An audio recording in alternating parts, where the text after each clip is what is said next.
నమస్కారం AC news కి స్వాగతం. దేశంలో రైతు సంక్షోభానికి వ్యవసాయ సంక్షోభానికి కారణం ప్రభుత్వ విధానాలేనని, ప్రభుత్వం వ్యవసాయ రంగాన్ని గాలిలో దీపంగా మార్చిందని సిపిఎం పార్టీ రాష్ట్ర కార్యదర్శి శ్రీనివాసరావు విమర్శించారు. పంగులూరు మండలం జనకవరం గ్రామంలో శుక్రవారం నల్లబర్లి పొగాకు కౌలు రైతుల సమావేశాన్ని ఏర్పాటు చేయగా ముఖ్య అతిథిగా సిపిఎం రాష్ట్ర కార్యదర్శి శ్రీనివాసరావు హాజరై మాట్లాడారు.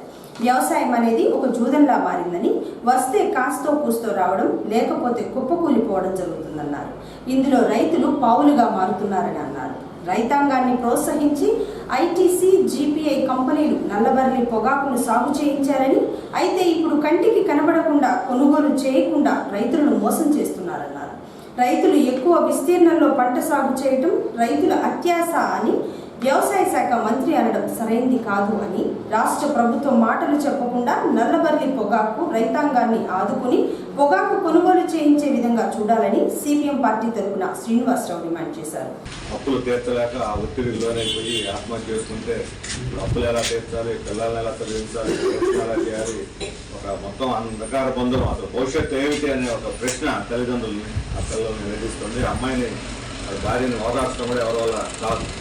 తీవ్రమైనటువంటి సంక్షోభం, రైతు సంక్షోభానికి, వ్యవసాయ సంక్షోభానికి అది ఒక క్లైమాక్స్. అది అందరూ ఆత్మహత్య చేసుకోవడం పరిష్కారం అని మనం భావిస్తలేదు. ఆత్మహత్య పరిష్కారం కాదు, కానీ ఎవరి పాటి వాళ్ళు ఒత్తిడి లేనప్పుడు ఎవరు చెప్పుకోలేక ఆత్మహత్యలు కూడా పాల్పడుతున్నారు. మరి దీనికి ఏమిటి పరిష్కారం? ఆత్మహత్యలకు పాల్పడ్డ వాళ్ళది కుటుంబం ఒక సమస్య అయితే, పాల్పడకుండా ఉన్నవాళ్ళు ఇంకా పెద్ద సమస్య. వాళ్ళు ఈ 1,30,000, 1,40,000 పెట్టుబడి పెట్టి అక్కడికి కొనుగోలే కాకుండా ఇంట్లో నల్లబర్లు వేసి ఈ మొత్తం పచ్చూరు, అద్దంకి, మన ఇంకో ప్రాంతాలు అన్నిట్లో, పల్నాడులో జిల్లాలో కూడా కొంత ప్రాంతం ఉందే. ఇది అట్లాగే వర్జీనియా పొగాకు కూడా మేము వెళ్ళొచ్చాము. వాళ్ళ పరిస్థితి కూడా ఏం బాగాలేదు. అది కూడా మొత్తం పొగాకు ఐటీసీ, జీపీఐ ఈ కంపెనీలు అన్ని కూడా వేయమని ప్రోత్సహించి చాలా దారుణమైన కోతలకి గురి చేశారు. ఎందుకంటే వ్యవసాయం అనేది ఇప్పుడు గాలిలో దీపాలాగా మారిపోయింది. వస్తే ఓ ధర వస్తే పర్లేదు అనుకుని సంతోషపడిపోతాం, లేకపోతే కుప్పకూలిపోయేటువంటి పరిస్థితి, జోదం లాగా తయారు. ప్రభుత్వం రంగంలో దిగిన తర్వాత నేను అక్కడ పొగాకు బేరం దగ్గర కంపెనీ ప్లాట్ఫామ్ దగ్గరికి వెళ్తే విలేకరులు అడిగారు. అచ్చెన్నాయుడు ఇక్కడ పచ్చూరులో, ఇంకొక పచ్చూరు మార్చూరులో మీటింగ్ పెట్టి కంపెనీలతో మాట్లాడుతున్న సందర్భంలోనే ఈ ఊళ్ళో ఆత్మహత్య జరిగింది. 23 జరిగింది. అంతేనా? ఇంతకుముందు 2-3 రోజుల ముందు కూడా ఆత్మహత్య పచ్చూరు మండలం ఇంకో రైతు. అంటే ఈ మధ్యకాలంలో ఆత్మహత్యల గురించి మనం పెద్ద ఎక్కువ వింటలేదు. 4-5 ఏళ్ల అవతల అన్నాను తప్ప ఈ మధ్యకాలంలో ఆగిపోయింది. ఇప్పుడు మళ్ళీ ఆత్మహత్యల పర్వం, అందులో కౌలు రైతులు. మరి కౌలు రైతులు ఏంటంటే సొంత బాగున్న రైతు కౌలు కూడా ఇంత అవుద్దని అనుకొని పెట్టుబడి లెక్కేసుకోవటం వేరు. అసలు కౌలుకే తీసుకొని దాన్ని కట్టాల్సినటువంటి పరిస్థితి కౌలు రైతులది ఇంకా దారుణమైనటువంటి పరిస్థితి. అచ్చెన్నాయుడు గారు వ్యవసాయ శాఖ మంత్రి, ఆయన ఇక్కడ జరుగుతుంది అబ్బాయి చనిపోయినప్పుడు వచ్చి పరామర్శించి వెళ్ళాలి, కానీ ఎందుకు ఆయన పట్టించుకోలేదు. పైగా ఆ రోజు విలేకరులు అడిగితే రైతులు అత్యాశ వేసారు, మమ్మల్ని ఏం చేయమంటారు అన్నారు. అసలు అత్యాశ ఎవరికి లేదని అడుగుతున్నాను. రైతులు ఆశ పెట్టుకోవడం రైతులు తప్పు కాదు, ఆశ కల్పించడం కంపెనీలు, ప్రభుత్వాలు చేసిన తప్పు. అది ఆశలు కల్పిస్తే రైతులు ఆశలు వచ్చింది. మీరు వేసుకోండి, మేము ఇస్తాం రేటు, మేము కొంటాం అన్నది అంటే కదా ఆశలు వచ్చింది. మేము ఇప్పుడు ఆ కంపెనీ ఎవరో చూద్దాం, మహాలక్ష్మి కంపెనీ, వాళ్ళు 4 గ్రామాలు చెప్పారు కొంటున్నాం అన్నారు. కొంటే మనకేం ప్రాబ్లం లేదు. వేసుకోవచ్చు, సంవత్సరం డిమాండ్ లేదు, మేము కొనం అంటే వేసుకోమని ఆశ పెట్టి ఇప్పుడు అత్యాశకు పోతున్నారు అని అంటే ఇది తెలిసి కానీ తెలియక కానీ కంపెనీలు వెనకేసుకు రావడం అవుతుంది. ఒక ప్రభుత్వం కంపెనీలు ముక్కుబట్టి లాగి వాళ్ళని కొనిపించాలి వాళ్ళ చేత. ఆ పని కూడా చేయాలి. ప్రభుత్వం గొప్పదా, ఐటీసీ, జీపీఐ కంపెనీ పెద్దవే? అంటే కంపెనీలు ప్రభుత్వాలు నడిపిస్తున్నాయా, ప్రభుత్వాలు కంపెనీలు నడిపిస్తాయా? చంద్రబాబు నాయుడు గారు అన్నారు, నేను ఇక్కడ రాజకీయాలు మాట్లాడతాను, ఆయన మన ముఖ్యమంత్రి. P4 అని ఈ మధ్య ఒక స్కీమ్ పెట్టాడు. P4 అంటే పేదరిక నిర్మూలన. ఏం చెబుతున్నాడు? కార్మికుల హక్కులు కాపాడటం కోసం కనీస వేతన చట్టం అమలు కోసం 1970వ సంవత్సరంలో మే 30వ తేదీన సిఐటియు ఆవిర్భవించారని, అప్పటి నుంచి నేటి వరకు సిఐటియు కార్మికుల పక్షాన ఉండి పోరాటం చేస్తుందని సిఐటియు జిల్లా కార్యదర్శి మజుందార్ అన్నారు. అద్దంకి పట్టణంలోని బస్టాండ్ సెంటర్లో సిఐటియు ఆవిర్భావ దినోత్సవ వేడుకలు శుక్రవారం నిర్వహించారు. ముందుగా సిఐటియు జెండాను జిల్లా కార్యదర్శి మజుందార్ ఎగరవేశారు. ఈ సందర్భంగా ఆయన మాట్లాడుతూ 1970 మే 30వ తేదీన పశ్చిమ బెంగాల్లో జాతీయ కార్మిక సంఘం సిఐటియు ఏర్పడిందని, కార్మికులందరూ ఎన్నో పోరాటాలతో త్యాగాలతో పోరాడి సాధించుకున్న హక్కులను కేంద్ర ప్రభుత్వం కాలరాస్తుందన్నారు. లేబర్ కోడ్స్ చట్టాలు తీసుకువచ్చి కార్మికుల గొంతు నొక్కే ప్రయత్నాన్ని కేంద్ర ప్రభుత్వం చేసిందన్నారు. ఏ రంగంలో పనిచేసే కార్మికులకు అయినా ఎటువంటి సమస్యలు వచ్చినా సిఐటియు అండగా ఉండి ముందుండి పోరాటం చేస్తుందని, సిఐటియు పోరాటాల వలన కార్మిక వర్గం ఎన్నో విజయాలు సాధించడం జరిగిందని మజుందార్ గుర్తు చేశారు. మన సిఐటియు ఏర్పడి 55 సంవత్సరాలు పూర్తయింది. 1970 ఇదే రోజు కలకటాలో 1970 మే 30, 31, జూన్ 1వ తేదీన ఈ 3 రోజులు ఆల్ ఇండియా కాన్ఫరెన్స్ జాతీయ మహాసభ కలకత్తాలో 1970లో ఏర్పడింది. అప్పటి నుండి ఈ దేశంలో కార్మిక వర్గ సమస్యల కోసం నిరంతరం పోరాటం చేస్తూ సిఐటి 55 సంవత్సరాల నుంచి మన ప్రాంతంలో కానీ దేశంలో కానీ కార్మికులు ఏ ఇబ్బంది వచ్చినా కూడా వాళ్ళ వెంట ఉండి వాళ్ళకి భుజం కలుపుతూ అనేకమైన పోరాటాలు చేసింది. ఈ దేశంలో మొట్టమొదటి రైల్వే సమ్మె నిర్వహించడంలో కీలకమైన పాత్ర పోషించింది సిఐటి. ఇప్పుడు విశాఖ స్టీల్ ప్లాంట్ ఆంధ్రలోకి అయిన విశాఖ స్టీల్ ప్లాంట్ని ప్రైవేటు పరం కాకుండా ప్రభుత్వ రంగంలో ఉండాలని గత 4 సంవత్సరాల నుంచి విశాఖపట్నంలో పెద్ద ఎత్తున పోరాటం జరుగుతుంది. ఇప్పుడు విశాఖ స్టీల్ ప్లాంట్లో 4,000 మంది కాంట్రాక్ట్ ఉద్యోగులందరూ కూడా కేంద్ర ప్రభుత్వం తొలగిస్తే గత 5 రోజులుగా 6 రోజులుగా పెద్ద ఎత్తున సమ్మె నిర్వహిస్తూ విశాఖ స్టీల్ ప్లాంట్ని కాపాడుకోవాలని చెప్పేసి పెద్ద పోరాట చరిత్ర మన రాష్ట్రంలో విశాఖ స్టీల్ ప్లాంట్లో జరుగుతుంది. ఇప్పటికీ ఈ అన్నిటికీ కూడా సిఐటియు నాయకత్వం వహిస్తూ ఉంది. మన పట్టణంలో కూడా అనేక రంగ కార్మికులకు ఏ ఒక్క సమస్య వచ్చినా అది ఫ్రూట్ వెండర్స్ కావచ్చు, ఆర్టీసీలు కావచ్చు, ఆటో కార్మికులు కావచ్చు, మున్సిపల్ కార్మికులు కావచ్చు, అంగన్వాడీలు కావచ్చు, ఆశాలు కావచ్చు, ఇట్లా చెప్పుకుంటా పోతే ఏ రంగంలో పనిచేస్తున్న కార్మికులకి ఏ సమస్య వచ్చినా కూడా సిఐటియు అండగా ఉంటుంది. 42 రోజుల పాటు అంగన్వాడీలు గత డిసెంబర్ ముందుగా పెద్ద ఎత్తున సమ్మె జరిపారు. 42 రోజుల పాటు వాళ్ళకి అండగా ఉంది. మన ఫ్రూట్ వెండర్స్ ఇదే బజార్లో పెద్ద ఎత్తున అసలు బండ్లు పెట్టడానికి లేదు అంటే పెద్ద పోరాటం చేసి మనందరూ కూడా ప్రతి షాప్ ఎదురు కూడా మన బండి పెట్టించిన చరిత్ర మన సిఐటి యూనిట్కి ఉంది. ఇట్లా చెప్పుకోపోతే గత 55 సంవత్సరాలుగా సిఐటియు కార్మిక వర్గ సమస్యల మీద రాజీ లేని పోరాటాలను మనం నిర్వహిస్తున్నాం. కార్మికులు చేదోడు వాడుకుంటున్నాం. కార్మికులు వ్యక్తిగత సమస్యలు వస్తే కూడా మన సహకారంగా ఉంటున్న సిఐటియు. అందుకని దేశవ్యాప్తంగా ఈరోజు మన సిఐటి ఏర్పడిన రోజు కాబట్టి ఈ ఏర్పడిన రోజు సందర్భంగా మనం ఈ జెండా ఆవిష్కరణ చేస్తున్నాం. అదే సందర్భంలో 55 సంవత్సరాలు నిండిన సందర్భంగా మొట్టమొదటిసారిగా ఆంధ్రప్రదేశ్లో రేపు డిసెంబర్ 31, జనవరి 4వ తేదీ వరకు జాతీయ మహాసభలు ఇప్పుడు దాకా ఆంధ్రప్రదేశ్లో ఎప్పుడు జరగల జాతీయ మహాసభలు విశాఖపట్నంలో జరగబోతున్నాయి. దేశం మొత్తంగా 1300 మంది ప్రతినిధులు వస్తున్నారు. 30 దేశాల నుంచి కార్మిక ప్రతినిధులు, అంతర్జాతీయంగా అనేక దేశాల నుంచి కూడా ఆ దేశంలో జరుగుతున్న కార్మిక ఉద్యమాలు ఎదుగురు తెలుసుకోవడం కోసం ఆ కార్మిక ప్రతినిధులు కూడా విశాఖపట్నం రాబోతున్నారు. మన ఆంధ్రప్రదేశ్లో ఏర్పడిన తర్వాత ఉమ్మడి రాష్ట్రంలో కూడా ఎప్పుడు మన ఈ ప్రాంతంలో మహాసభ జరగల. మొట్టమొదటిసారి అఖిల భారత మహాసభలు విశాఖపట్నం జరుగుతున్నాయి. వాటిని మనందరం కూడా జయప్రదం చేసుకోవాలి.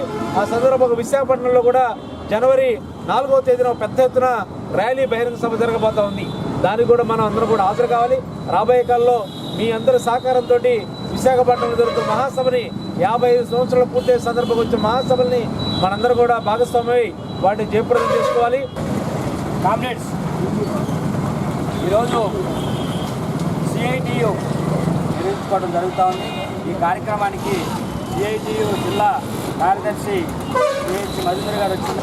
వెంకటేశ్వర గారిని జెండా ఆవిష్కరణ చేయవలసిందిగా తెలియజేస్తా ఉన్నాం.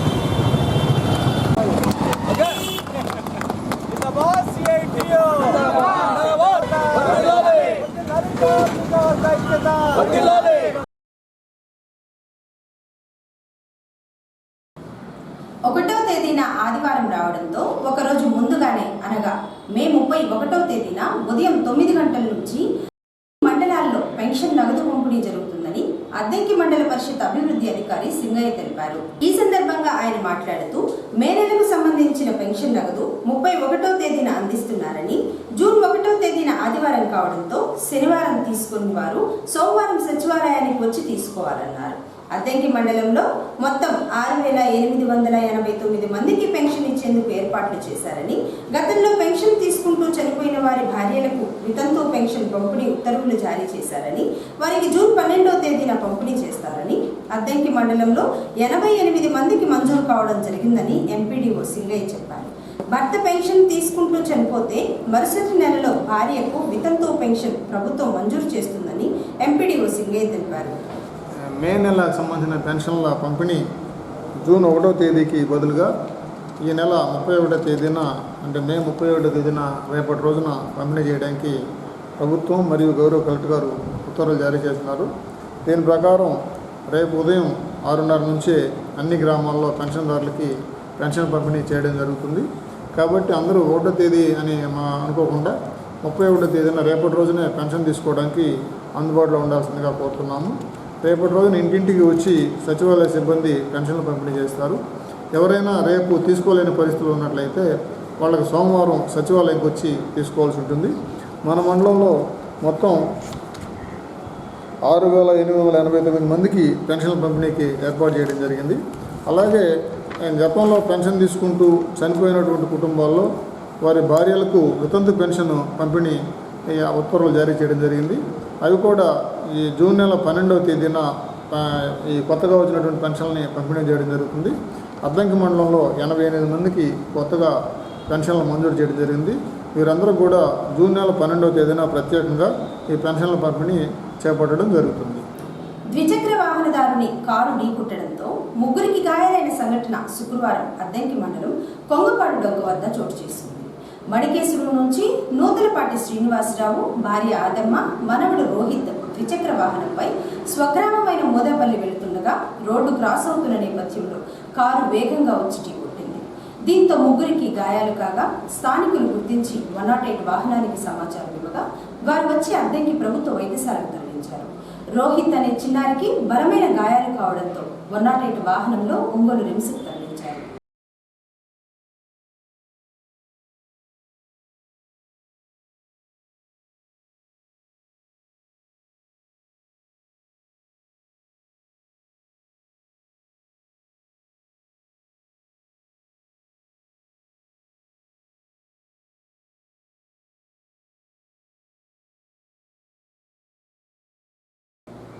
అద్దంకి పట్టణంలో స్థానిక పురపాలక సంఘం కార్యాలయంలో మండల పరిషత్ కార్యాలయంలో శుక్రవారం 2వ రోజు యోగా శిక్షణా తరగతులు నిర్వహించారు.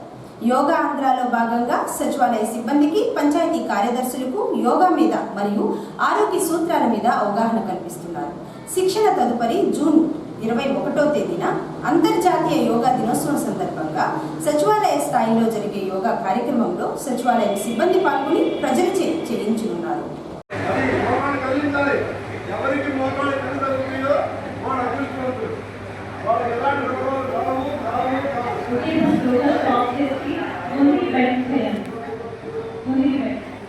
ఎంతవరకు ముందు పోతే అంతవరకు బెండ్ చేసి అలాగే మెయింటైన్ చేయండి.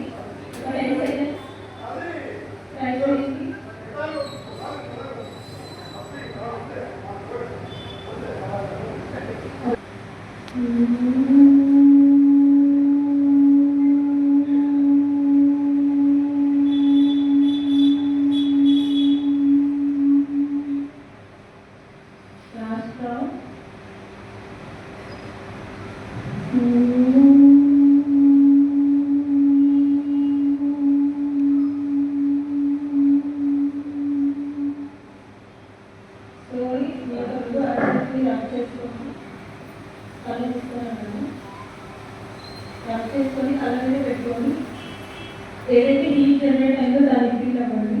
స్లోగా కళ్ళు ఓపెన్ చేయండి.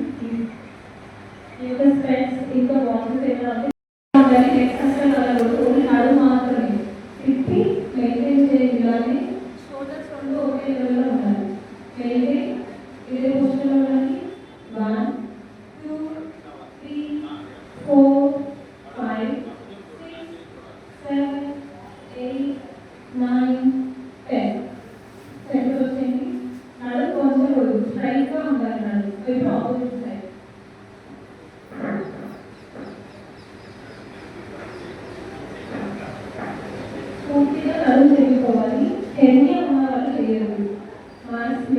ఎవరైనా హెవీ ఉంది అంటే కనుక ఈ ఆసన చేయలేదు.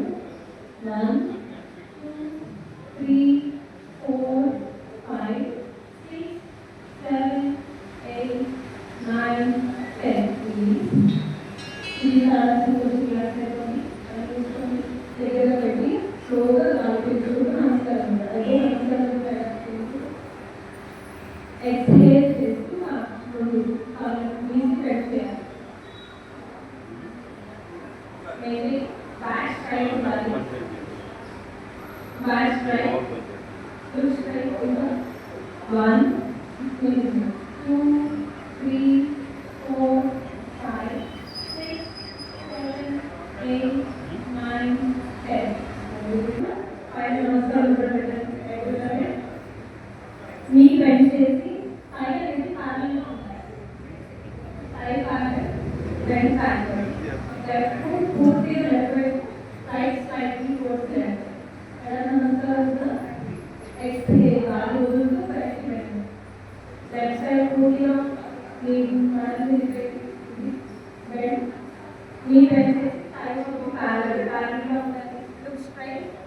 1 straight and give your hand ready.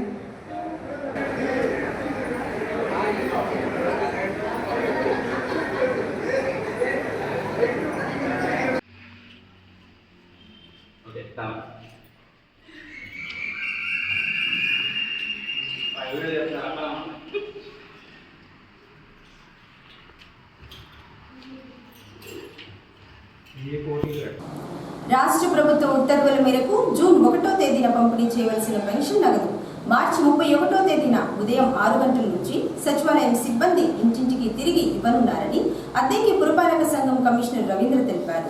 ఈ సందర్భంగా ఆయన మాట్లాడుతూ జూన్ 1వ తేదీన ఆదివారం కావడంతో ఒకరోజు ముందుగానే పెన్షన్లు పంపిణీ చేయాలని ప్రభుత్వం నిర్ణయించిందన్నారు. అద్దెకి మున్సిపాలిటీలో 3,400 మంది పెన్షన్దారులు ఉండగా 1,66 లక్షల రూపాయలు పంపిణీ చేయనున్నారని కమిషనర్ రవీంద్ర చెప్పారు. పెన్షన్ పొందుతూ భర్త చనిపోయిన 30 మందికి వితంతువుల పెన్షన్ జూన్ 12వ తేదీన పంపిణీ చేయనున్నారని వాటికి సంబంధించి ఉత్తర్వులు కూడా జారీ చేయడం జరిగిందన్నారు. పెన్షన్దారులందరూ ఈ విషయాన్ని గమనించి శనివారం ఇళ్ల వద్ద ఉండి పెన్షన్ నగదు తీసుకోవాలని, శనివారం తీసుకుని వారు సోమవారం సచివాలయానికి వెళ్లి తీసుకోవాలన్నారు. అద్దంకి పురపాలక సంఘంలో పెన్షన్ పంపిణీ కార్యక్రమం ఏదైతే వృద్ధాప్య మరియు వీడో ఏవైతే పెన్షన్స్ వికలాంగ పెన్షన్లు ఉన్నాయో పెన్షన్ కార్యక్రమము 1వ తారీఖు జూన్ 1వ తారీఖు సెలవు దినమైనందువలన 30వ తారీఖు డబ్బులు పంచి 31వ తారీఖున సచివాలయ సిబ్బంది చేత ఇంటింటికి వచ్చి పంపిణీ చేయడం జరుగుతుంది. కాబట్టి ఎవరైతే లబ్ధిదారులు ఉన్నారో వాళ్ళందరూ కూడా 31వ తారీఖు అందుబాటులో ఉండాల్సిందిగా కోరుతాము. అదేవిధంగా ఎక్కడికన్నా బయటికి వెళ్ళిన వాళ్ళు ఉంటే వాళ్ళని కూడా వచ్చి పెన్షన్స్ 31వ తారీఖు తీసుకునే విధంగా కుటుంబ సభ్యులు వాళ్ళకి తెలియజేసి రిక్వెస్ట్ చేస్తూ ఉన్నాం. ఇంకెవరైనా మిగిలిపోయి ఉంటే వాళ్ళకి 2వ తారీఖు ఇవ్వడం జరుగుతుంది. కానీ మ్యాక్సిమం 31వ తారీఖే డిస్ట్రిబ్యూట్ చేయమని మా సిబ్బందికి ఉత్తర్వులు జారీ చేయడం. మొత్తం 1,56 లక్షల రూపాయలు పెన్షన్లు అయితే అద్దంకి పట్టణంలో పంపిణీ చేయడం జరుగుతుంది. ఏసీ న్యూస్ ఇంతటితో సమాప్తం. నమస్కారం.